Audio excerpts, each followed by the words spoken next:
Welcome back. So you finally decided to start shooting competitions, whether it was from peer pressure from your friends or from the videos I've been making. Either way, I am glad you're here. In this video, we're going to be breaking down what you need for shooting competitions depending on your level of commitment, and then we'll throw in some optional items that will be helpful regardless of how seriously you're getting into this. Okay, to kick things off, we're going to be talking about what I call the lowest commitment level, and that's just the person who's coming to do either their first match or they're a complete hobbyist and they're coming to a match every couple of months just for fun. If this type of person sounds like you, all you really need for a competition is what you're carrying every single day, plus maybe a spare mag carrier for those longer stages. So bare minimum essentials, what is actually required to come to a match? Of course, you're going to need the gun, you'll need a holster for it, and then you'll need some sort of spare mag carrier. Frankly, your pocket is all you need if you're just doing this for fun. This makes you a little bit more competitive. After that, all you really need is $10 to $15 for your match fee, the ammo for the match, it's gonna be 100 to 200 rounds, and then you're going to need eye and ear protection. Past the bare minimum essentials, we have the second level of commitment.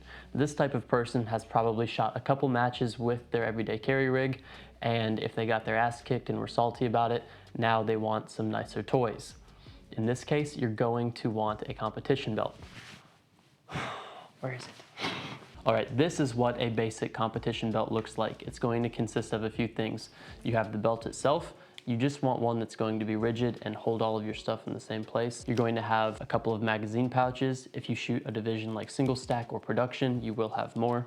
And then you will, of course, have your holster, and it'll be hanging on some sort of metal hanger. If you're wondering what companies to get this stuff from, Double Alpha Academy, Comp-Tac, and CR Speed are all fantastic companies. I'll be putting links in the description to my personal setup as well. Again, this is what a basic setup is going to look like. There's not much to it. We may do a video on how to set up a belt like this in the future. Another thing you may want once you're at this level of commitment is magazine extensions. Now, if you're shooting a sport like USPSA, magazine extensions add a little bit of extra weight to the bottom of your magazines to help with reloads, but the benefit that they really provide you with is extra magazine capacity. For example, this magazine extension from Henning Group takes my 17-round magazine to a 23-round mag.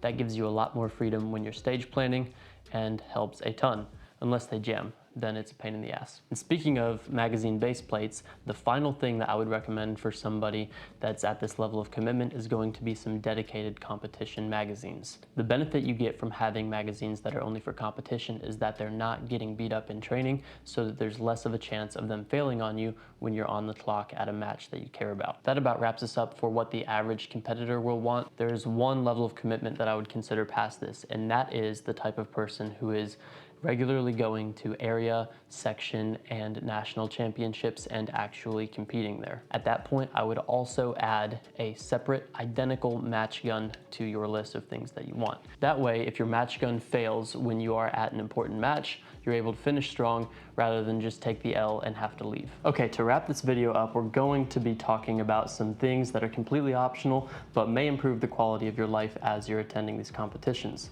The first of which is something I wish I had bought a lot sooner, a tape gun. This will save you way more time the earlier you buy it, because instead of having to take a roll of normal tape and go,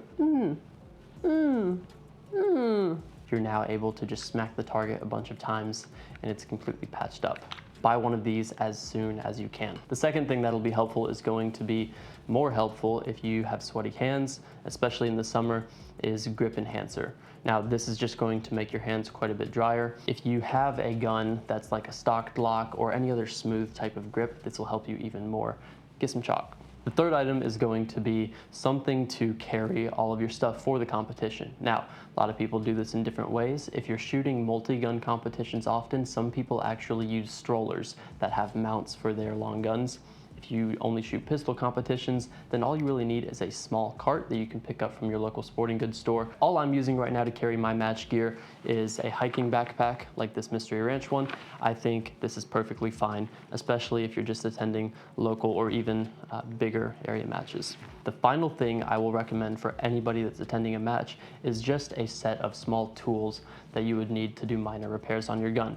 For example, if you have a red dot sight, having a torque wrench is going to be extremely helpful if your optic comes loose, or an iron sight tool if you're running irons. It would also be helpful for you to have whatever small spare parts that break often. For example, a spare guide rod or a spare extractor for your pistol is always a good idea. All right, that about wraps us up for this video. If there's something that you use when you go to competitions that you find helpful, be sure to leave it in the comments for other people. Thank you for watching, and I hope this video made you a better marksman.